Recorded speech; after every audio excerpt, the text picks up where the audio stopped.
night.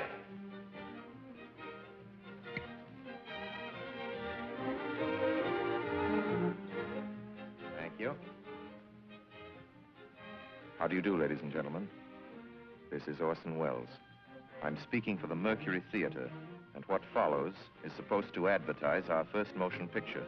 Citizen Kane is the title, and we hope it can correctly be called a coming attraction.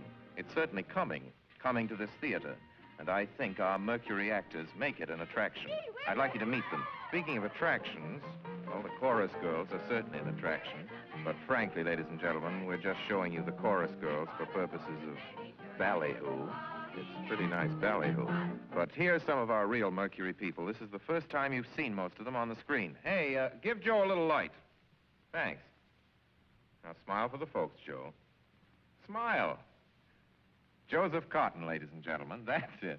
Joseph Cotten. I think you're going to see a lot of him. Here's Ruth Warrick, whom I know you love. Ruth. Look at the camera, Ruth. We caught Ruth with her hair up. And here's somebody you've all heard on the radio, so I don't have to tell you he's wonderful. Ray Collins. Dorothy Comingore is a name I'm going to repeat. Dorothy Comingore. I won't have to repeat it much longer. You'll be repeating it. And here's George Coulouris, who's a grand actor. I'll say that name again. George Coulouris. Watch it. Here comes Everett Sloane. Look out, Everett. Oops. Everett Sloane, ladies and gentlemen, he isn't necessarily a comedian. And here's one of the best actors in the world, Agnes Moorehead. I've said a lot of nice things, but Erskine Sanford deserves some more. Erskine Sanford. So does Paul. Paul Stewart, everybody. Citizen Kane is a modern American story about a man called Kane, Charles Foster Kane. I don't know how to tell you about him. There's so many things to say. I'll turn you over instead to the characters in the picture. As you'll see, they feel very strongly on the subject. Charles Foster Kane is... Sure, he started the war. But do you think if it hadn't been for Mr. Kane, the United States would have the Panama Canal? Charles Foster Kane is nothing more or less than a communist. Kane, governor.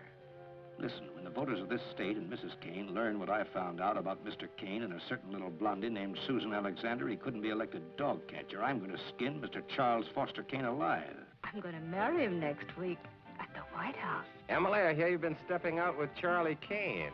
Of course I love him. I gave him $60 million. Well, of course I love him. He's the richest man in America. But all the girls say about him at first. But you know, I can't help but admire him. He's crazy. He's wonderful. Ladies and gentlemen, I don't know what you'll think about Mr. Kane. I can't imagine. You see, I play the part myself. Well, Kane is a hero and a scoundrel, a no-account and a swell guy, a great lover, a great American citizen, and a dirty dog. It depends on who's talking about him. What's the real truth about Charles Foster Kane? I wish you'd come to this theater when Citizen Kane plays here and decide for yourself.